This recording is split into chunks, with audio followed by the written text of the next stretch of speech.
आदाब नाज़रीन, उर्दू खबरों में आप सभी का खैर मकदम है। नजर डालते हैं इस वक्त की खास खबरों पर।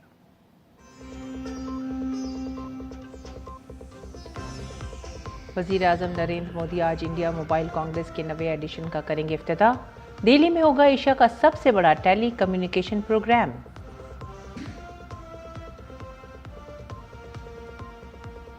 मुंबई को आज मिलेगा दूसरा बैनुल अक़वामी एयरपोर्ट। वज़ीर आज़म मोदी नवी मुंबई में नए एयरपोर्ट के पहले मरहले का करेंगे इफ्तिताह। मुंबई मेट्रो लाइन 3 के आखिरी मरहले का भी करेंगे इफ्तिताह।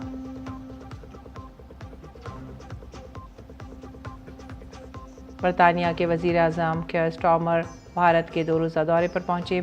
कल मुंबई में वज़ीर आज़म मोदी से करेंगे मुलाकात। तिजारत, टेक्नोलॉजी ताल्लुकात होंगे मजबूत।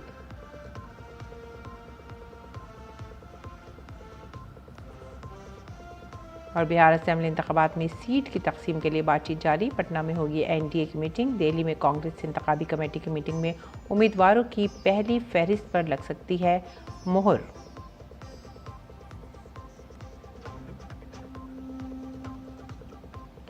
इसराइल पर हमास के हमले की दूसरी बरसी पर पूरे इसराइल में पेश किया गया खराज अकीदत।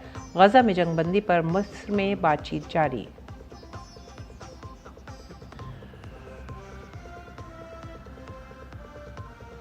और लेंथोई चानबम ने जूनियर जूडो आलमी चैंपियनशिप में भारत को पहला तमगा दिलाकर रकम की तारीख।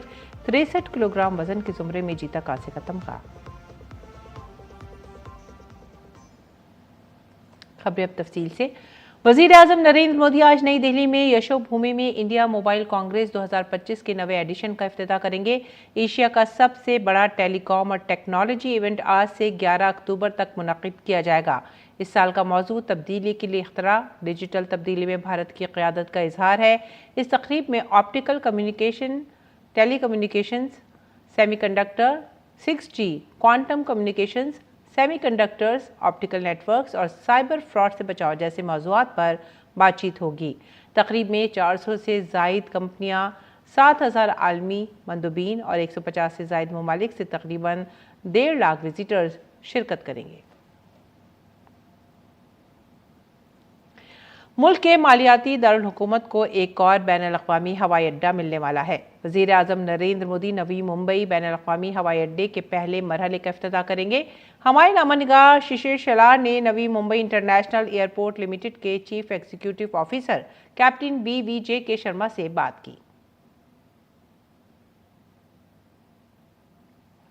और आगे बढ़ेंगे अगली खबर की तरफ। वज़ीर आज़म 8 और 9 अक्टूबर को महाराष्ट्र का दौरा करेंगे। वो नवी मुंबई बैनुल अक़वामी हवाई अड्डे के पहले मरहले का इफ्तिताह करेंगे, जो तकरीबन 19,650 करोड़ रुपए की लागत से तामीर किया गया है।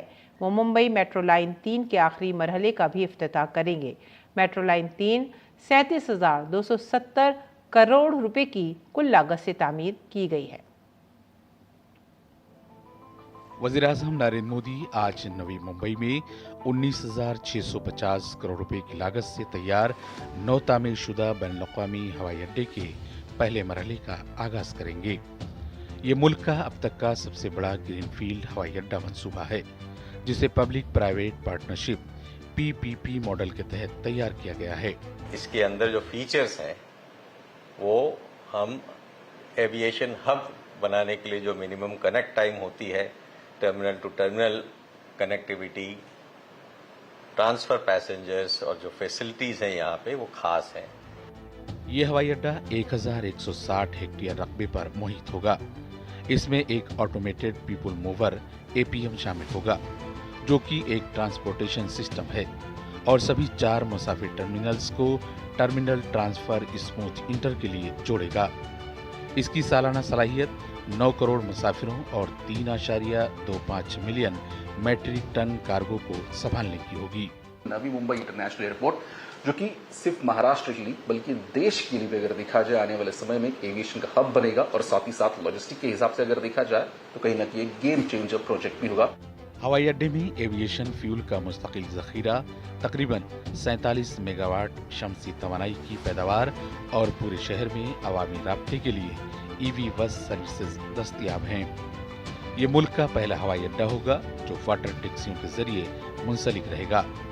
वज़ीर-ए-आज़म मुंबई के पब्लिक ट्रांसपोर्ट को काबिल रसाई, महफूज और रफ्तार देने वाले प्रोजेक्ट मेट्रो लाइन 3 के आखिरी मरहले 2B का इफ्तिताह करेंगे। सेंट्रल रेलवे का जो टर्मिनल स्टेशन है CSMT और वेस्टर्न रेलवे का जो है चर्च गेट, इसके बियॉन्ड भी जो मुंबई है और जो बहुत महत्वपूर्ण है, क्योंकि यहीं पे मंत्रालय है, यहीं पे हाई कोर्ट है, यहीं पे बॉम्बे स्टॉक एक्सचेंज है और पूरा फाइनेंशियल एंड हेरिटेज डिस्ट्रिक्ट है, और वहाँ पे लोगों को जाने के लिए आज रेलवे सुविधा नहीं है।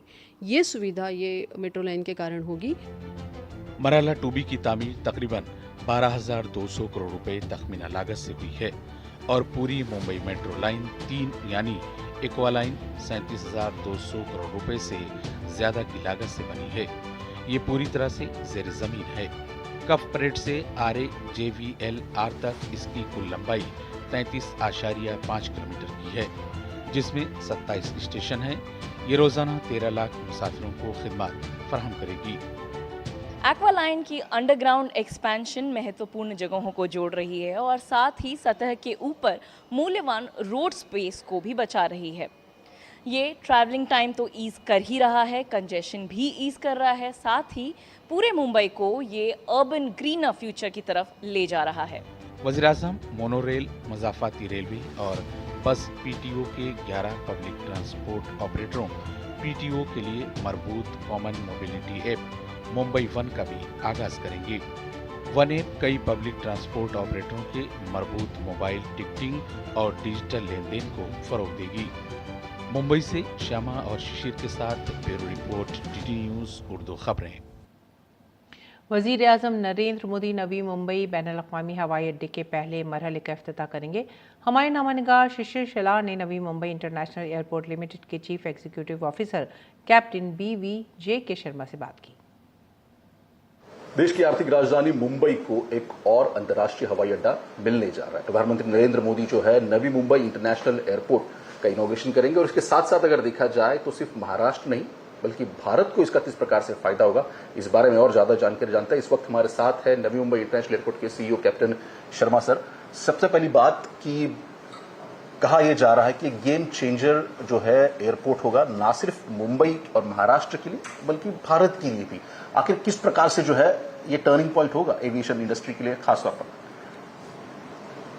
जो प्रधानमंत्री जी का विजन है 2047 और विकसित भारत, विकसित महाराष्ट्र के विजन में हम बहुत खरे रूप से हम लोग उसको देखते हैं कि ये जो एयरपोर्ट है ये इंटरनेशनली जाना जाएगा, क्योंकि इसके अंदर जो फीचर्स हैं वो हम एविएशन हब बनाने के लिए जो मिनिमम कनेक्ट टाइम होती है, terminal to terminal connectivity, transfer passengers और जो फैसिलिटीज हैं यहाँ पे वो खास हैं।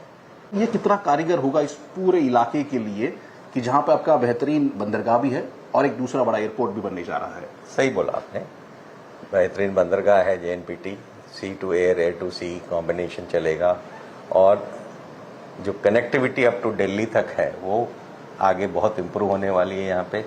और जितने भी कैशमेंट एरियाज हैं हम को प्रिफर करेंगे। जब पूना का भी आप देख रहे हो जाने के टाइम में लोनावाला का मिसिंग लिंक बन रहा है तो हिंजेवाड़ी वाले भी 1 घंटे में पहुंच सकते हैं।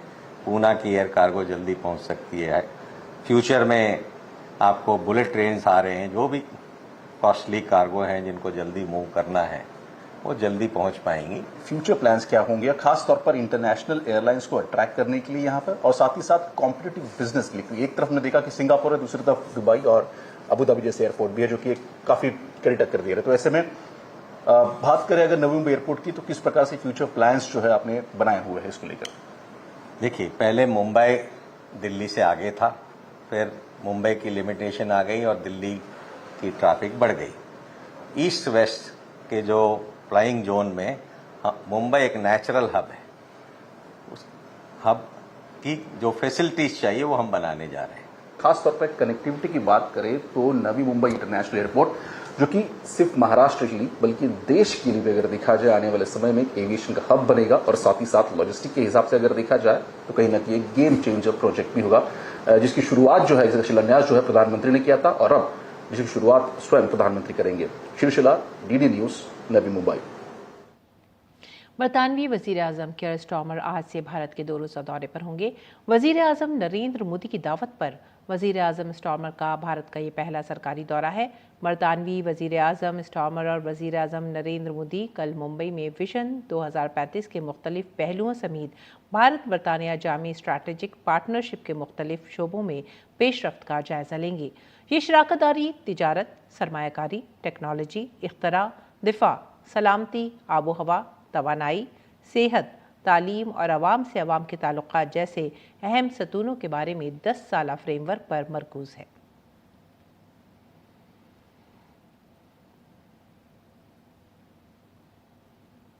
और अमरीकी पेशेवर अफराद के एक वफ्द ने मंगल को नई दिल्ली में वजीर आजम नरेंद्र मोदी से मुलाकात की। वफ्द की क़यादत मारूफ अमरीकी स्ट्रैटेजिस्ट वॉल्टर रसल मेट कर रहे थे। वज़ीर आज़म ने वफ्द के साथ बातचीत को नतीजा खेज करार दिया और भारत अमेरिका की शराकतदारी को आलमी अमन, तरक्की और खुशहाली के लिए अहम करार दिया। उन्होंने इस समत में वफ्द की कोशिशों को भी सराहा। अगली खबर बिहार से। बिहार में इंतखाबात की तारीखों के ऐलान के साथ ही सियासी पार्टियां सीटों की तकसीम के लिए बातचीत के लिए सरगर्म हो गई हैं। पटना में आज तमाम एनडीए पार्टियों की एक अहम मीटिंग तय है। बीजेपी, जेडीयू, एलजेपीआर और दीगर जमातों के सरकर्दा लीडरान इसमें शिरकत करेंगे। मीटिंग में तमाम जमातें नशिस्तों की तकसीम पर हतमी फैसले तक पहुंचने की कोशिश करेंगी ताकि वो उम्मीदवारों के ऐलान पर काम शुरू कर सकें।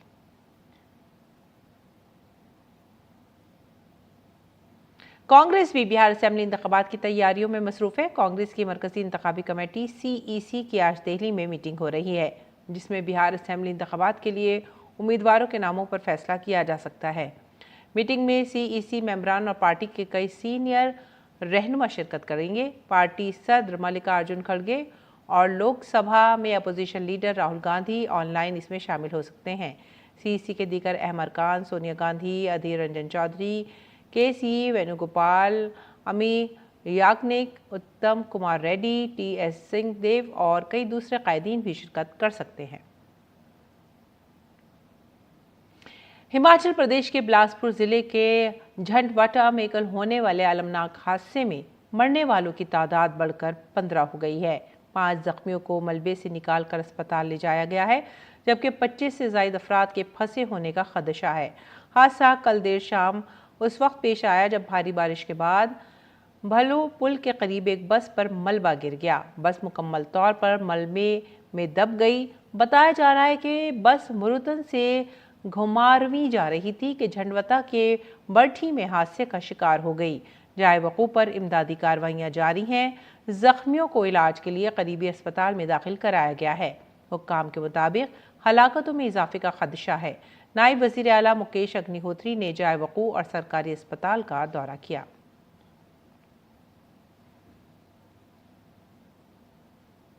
वज़ीर आज़म के दफ्तर ने हादसे पर अफसोस का इजहार किया है और एक्स पर लिखा, मैं हिमाचल प्रदेश के बिलासपुर में होने वाले हादसे में जानो माल के नुकसान से गमज़दा हूँ।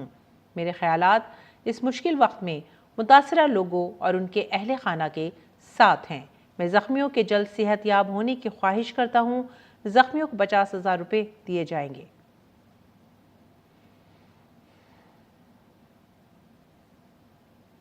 अगली खबर, कौमी तफ्तीशी एजेंसी NIA ने लश्कर तैयबा से मुंसलिक 2020 के बैनुल-अक़वामी मंशियात दहशतगर्दी की साजिश मामले में मजीद 8 मुल्ज़िमान के खिलाफ फर्द जुर्म दाखिल कर दी है। इनमें 4 मुल्ज़िमान फ़िलहाल मफरूर हैं। मामला पाकिस्तान से समुद्री रास्ते से गुजरात होकर भारत में मंशियात की स्मगलिंग का है। इसमें हासिल होने वाली आमदनी लश्कर तैयबा की दहशतगर्दाना सरगर्मियों के लिए इस्तेमाल की जाती थी। फर्द जुर्म में इटली के समरनजीत सिंह संधू, ऑस्ट्रेलिया के तनवर बेदी, भारत के अंकुश कपूर, पाकिस्तानी शहरी तारिक और भाईजान के अलावा गगनदीप सिंह अरोड़ा, तमन्ना गुप्ता, सुखबीर सिंह और अनवर मसीह के नाम शामिल हैं। इस मामले में अब तक 26 मुल्ज़िमान को गिरफ्तार किया जा चुका है, जबकि 8 अभी तक मफरूर हैं। मरकजी वज़ीर तिजारत पीयूष गोयल ने कहा है कि कतर के साथ ताल्लुकात पहले से बेहतर हैं। उन्होंने कहा कि कतर के साथ तिजारती नुक्ते नज़र से ये साल बहुत अहम साबित होगा।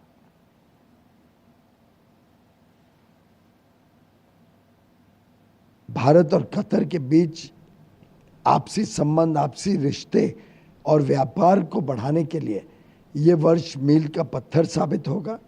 हम एफटीए के तरफ भी विचार कर रहे हैं कि हम काम शुरू करें। आपस में व्यापार कैसे बढ़ना, एलएनजी का तो सबसे बड़ा कॉन्ट्रैक्ट कतर के साथ किया गया है। 20 साल का 2048 तक लगभग $80 बिलियन का कॉन्ट्रैक्ट किया गया है। इसके साथ साथ 8 लाख से अधिक भारत के मूल निवासी कतर में सेवा कर रहे हैं। उनकी देखरेख भी कतर की सरकार बड़े अच्छे तरीके से कर रही है और मुझे विश्वास है कि आगे चल के व्यापार में भी हमारे संबंध और आगे बढ़ेंगे। मरकजी हुकूमत ने दिवाली से पहले जीएसटी की शरहों में कमी करके सार्फिन और ताजिरों को बड़ी राहत दी है। इलेक्ट्रॉनिक सामान पर जीएसटी की शरहों में कमी से मार्केट में रौनक बढ़ गई है। बैटरियां, AC, fridge, washing machine, LED TV, mixer grinder और वैक्यूम क्लीनर समेत कई घरेलू इलेक्ट्रॉनिक अशिया अब सस्ती हो गई हैं। इन अशिया पर जीएसटी की शरह 28% से कम करके 18% कर दी गई है। इस सरकारी फैसले ने आम सारिफिन के बजट पर मस्बत असर डाला है, जिससे त्योहारों के मौसम में खरीदारी अब आसान हो गई है। दिवाली के लिए सारिफिन में जोश खरोश दिखाई दे रहा है। राजस्थान के विवर में सारिफिन ने मरकजी हुकूमत का शुक्रिया अदा करते हुए कहा कि फैसला आम आदमी के लिए राहत बनकर उभरा है। कोई चीज़ जो पहले कम थी ज़्यादा थी तो उसमें जीएसटी हो गया तो वो चीज़ में हमारी बचत हो गई है। इलेक्ट्रिक प्रोडक्ट में हमारी काफ़ी बचत हुई है तो उससे मतलब बजट पे बहुत अच्छा असर पड़ा है। मुझे जीएसटी बहुत कम मिला, अच्छी रेटों में मिला, वाजिब दामों में। मोदी जी ने बहुत अच्छा किया जीएसटी कम करके। आप भी इलेक्ट्रॉनिक खरीदते हैं तो कम रेटों में और कम जीएसटी में आपको मिलेगा। केंद्र सरकार ने जो इलेक्ट्रॉनिक आइटम पे और कई सामानों पे छूट की, उससे आम जनता को कई राहत मिली है। इससे मैं मोदी जी को धन्यवाद देना चाहता हूँ और केंद्र की सरकार को धन्यवाद देना चाहता हूँ और हमारे राजस्थान की सरकार को भी धन्यवाद देना चाहता हूँ। 10% का बचत मिल रही है। हम केंद्र सरकार और नरेंद्र मोदी का दिल से धन्यवाद करते हैं। एलईडी टीवी लेना है, लगभग 43 और 55 की रेंज में लेना है हमको। तो अभी जो केंद्र सरकार ने जीएसटी 28 से 18 किया है, उसका लगभग 3 से 4 हज़ार का हमको प्रॉफिट मिलने वाला है। जीएसटी जो हमारी केंद्र सरकार ने कम किया है, कुछ हमारे उपकरण से जैसे एसी से 28 पे 18 पे आ गए हैं, तो और एक एलईडीज़ पे काफ़ी बहुत बड़ा वेरिएशन है, वो भी 10% का करीब कम होने से बेनिफिट ये, एक तो आम उपभोक्ता जो है उसको बहुत बड़ा फ़ायदा मिलेगा इससे, और डीलर्स जो माल बेचते हैं हम लोगों के लिए भी एक बेनिफिट है। और इस बार जो दिवाली होने वाली है वो बहुत अच्छी दिवाली होने वाली है। और आलमी बैंक ने माली साल 2026 के लिए भारत के जीडीपी की तरक्की के तखमीने को बढ़ा दिया है। पहले 6.3% का तखमीना लगाया था, अब जीडीपी की शरह नमू को बढ़ाकर 6.5% कर दिया गया है। आलमी बैंक ने इसकी वजह मजबूत घरेलू मांग, देही मांग में बहाली और टैक्स इस्लाहात के मस्बत असरात को करार दिया। वर्ल्ड बैंक की रिपोर्ट में कहा गया है कि भारत इस साल दुनिया की सबसे तेज़ी से तरक्की करने वाली मईशत रहेगा। काबिल जिक्र है कि रिजर्व बैंक ऑफ इंडिया ने भी अपने अक्टूबर MPC में रवा माली साल के लिए अपनी जीडीपी की शरह नमू 6.5% से बढ़ाकर 6.8% कर दी है। मरकजी गवर्नर ने कहा है कि जीडीपी की तरक्की की पहली सहमाही में नजर आने वाली रफ्तार बरकरार रहेगी। रवा माली साल की दूसरी सहमाही में जीडीपी की शरह नमू 7%, तीसरी सहमाही में 6.4% और चौथी सहमाही में 6.2% तक पहुंचने की तवक्को है। मरकजी बैंक ने माली साल 2026 के लिए अपनी खुर्द अफराद ज़र की पेशनगोई को अगस्त में 3.1% से कम करके 2.6% कर दिया। रवा माली साल की दूसरी सहमाही के लिए महंगाई की पेशनगोई 2.1% से कम होकर 1.8%, तीसरी सहमाही के लिए 3.1% से कम होकर 1.8% और चौथी सहमाही के लिए 4% कर दी है। भारतीय फ़िज़ाइया आज अपना 13वां यौम तासीस मना रही है। फ़िज़ाइया की मरकज़ी तकरीब गाज़ियाबाद के हिंडन एयरफोर्स स्टेशन पर शुरू हो गई है। ये पहला मौका है जब फ़िज़ाइया 2 हिस्सों में इस तकरीब का इनेकाद कर रही है। हिंडन एयरफोर्स स्टेशन पर आज एयरफोर्स की परेड और air chief marshal AP Singh का खिताब होगा। जंगी तैयारों और हेलीकॉप्टर की फ़िज़ाई नुमाइश 9 नवंबर को गुवाहाटी में होगी। 13वें यौम फ़िज़ाइया के मौके पर अपने खिताब में फ़िज़ाइया के सरबराह ने कहा है कि भारत ने ऑपरेशन सिंदूर के जरिए पहलगाम दहशतगर्दाना हमले में दुश्मन को मुंह तोड़ जवाब दिया है। फ़िज़ाइया के सरबराह ने कहा है कि जब दुश्मन ने शहरी आबादियों और फौजी तनसीबात पर हमला करने की कोशिश की तो भारतीय फ़िज़ाइया ने दुरुस्त और नपे तुले हमले किए, जिसने दुश्मन को अमन मज़ाकरात पर मजबूर कर दिया। आज यौम फ़िज़ाइया के मौके पर पूरी कौम इन बहादुरों जंगजुओं को सलाम पेश करती है जिनकी हिम्मत और तकनीकी सलाहियतों ने भारत के आसमान को महफूज रखा है।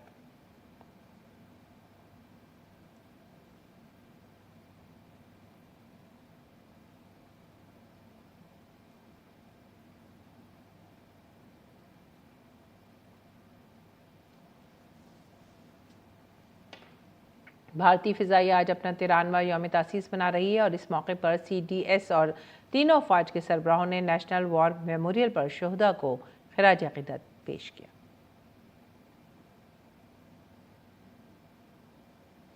सदर जमहूरिया द्रौपदी मुर्मू ने यौम फ़िज़ाइया पर मुबारकबाद दी। सदर जमहूरिया ने एक्स पर लिखा, यौम फ़िज़ाइया पर फ़िज़ाइया के तमाम जंगजुओं, साबिक़ फ़ौजी और उनके अहल खाना को दिल की गहराइयों से मुबारकबाद। भारतीय फ़िज़ाइया ने हमेशा ही हिम्मत, अज़्म और कमाल का मुज़ाहरा किया है। हमारे फ़िज़ाई जंगजू आसमानों की हिफाजत करते हैं और आफात और इंसानी मिशन के दौरान अनथक लगन के साथ कौम की खिदमत करते हैं। हमारी फ़िज़ाइया ने अपनी ताकत और हर चैलेंज का मुकाबला करने की तैयारी से कौम का सर फ़ख्र से बुलंद किया है।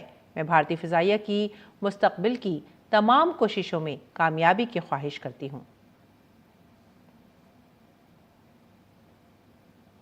नाज़रीन, अब पेश है दिल्ली से शाया होने वाले उर्दू अखबारात का मुख्तसर जायजा।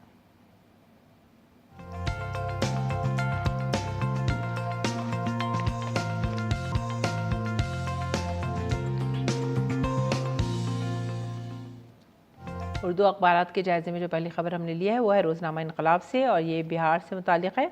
बिहार में SIR पर अदालत उज़्मा के सवालात बरकरार। सुप्रीम कोर्ट में SIR को चैलेंज करने के मामले पर एडवोकेट प्रशांत भूषण ने कहा, वोटर लिस्ट की खुसूसी नज़रसानी के सबब ख़वातीन और मुसलमानों का गैर मुतनासिब इखराज हुआ है। अदालत ने इलेक्शन कमीशन से सवाल किया है। और इसके बाद की अगली सुर्खी पर हम नज़र डालते हैं। जहरीले कफ सिरप केस में PIL दर्ज कर दी गई है। अदालत की निगरानी में तहकीकात का मुतालबा। हिंदुस्तान एक्सप्रेस की सुर्खी। अगली सुर्खी लेते हैं, जम्मू कश्मीर से मुतालिक झूठ फैलाने पर पाकिस्तान को सरजनिश। हिंदुस्तान ने अक़वाम मुत्तहिदा में पाकिस्तान पर मुनज़्ज़म नस्ल कशी का इल्ज़ाम आयद किया। हमारा समाज से खबर थी और इसके बाद की अगली सुर्खी पर हम नज़र डालेंगे। जंग को नई शक्ल देने वाली टेक्नोलॉजीज़ को तैयार करें, राजनाथ सिंह का बयान। मुस्तक़बिल की जंगें एल्गोरिदम, खुदकार निज़ाम, AI और मसनूई ज़हानत से लड़ जाएंगी, वज़ीर दिफ़ा। इसके बाद की जो सुर्खी है वो गैर मुल्की शहरियों से मुताल्लिक़ है। गैर मुल्की शहरियों से करोड़ों रुपए का फ्रॉड किया गया है और ED की 15 मकामात पर इस सिलसिले में छापेमारी हुई है। और महाराष्ट्र, मध्य प्रदेश और गुजरात, छत्तीसगढ़ के 18 अजला में 4 मल्टी ट्रैक रेल प्रोजेक्टों पर काबीना ने अपनी मोहर लगाई है। ये थे आज के उर्दू अखबारात, उनसे जुड़ी चंद सुर्खियां। अब रुख करते हैं आलमी खबरों का। इसराइल में 7 अक्टूबर के हमले की दूसरी बरसी के मौके पर मुतअद्दिद मकामात पर दुआया इजलास का इनेकाद किया गया। 2 साल कबल हमास के हमले में 1200 से ज़ायद अफराद हलाक और 251 को यरगमाल बनाया गया था। हमास ने गुज़िश्ता 2 बरसों में कई यरगमालियों को भी रिहा किया है। इसराइल का कहना है कि उसने गज़ा में अब भी 48 यरगमाली बनाए हुए हैं, जिनमें से 20 के जिंदा होने का इम्कान है। उधर मिस्र और कतर की सालिसी में हमास और इसराइल के दरमियान जंग बंदी के मज़ाकरात जारी हैं। मज़ाकरात में फ़िलिस्तीन से इसराइली अफवाज की इनखला और गज़ा में कैद इसराइलियों की रिहाई जैसे अहम उमूर पर तबादला ख्याल किया गया।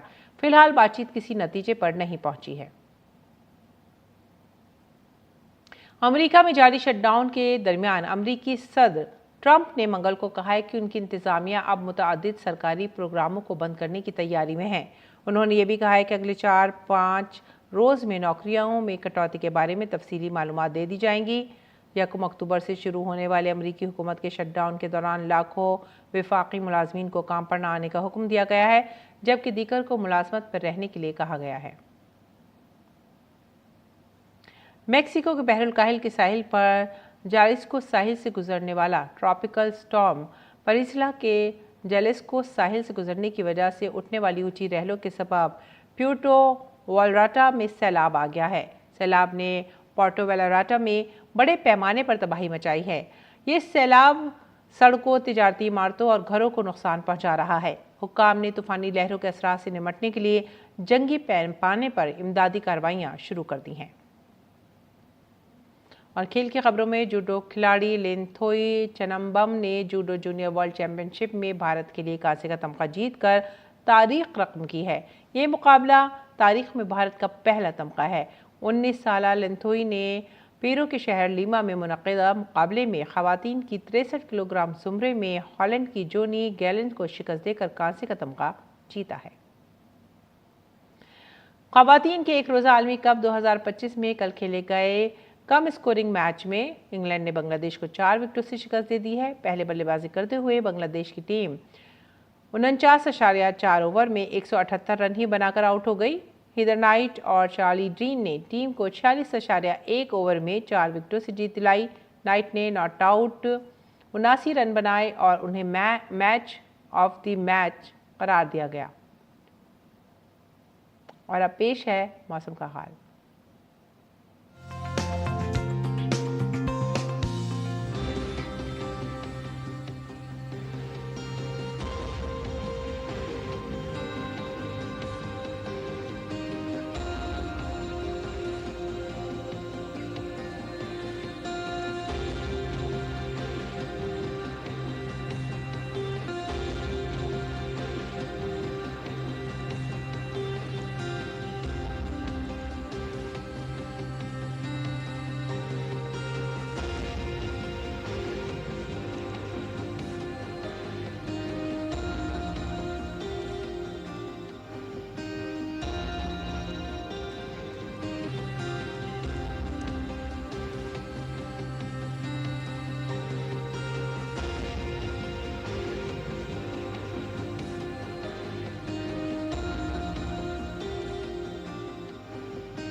इसके साथ ही आप हमारी पूरी टीम को दीजिए इजाज़त। आदाब।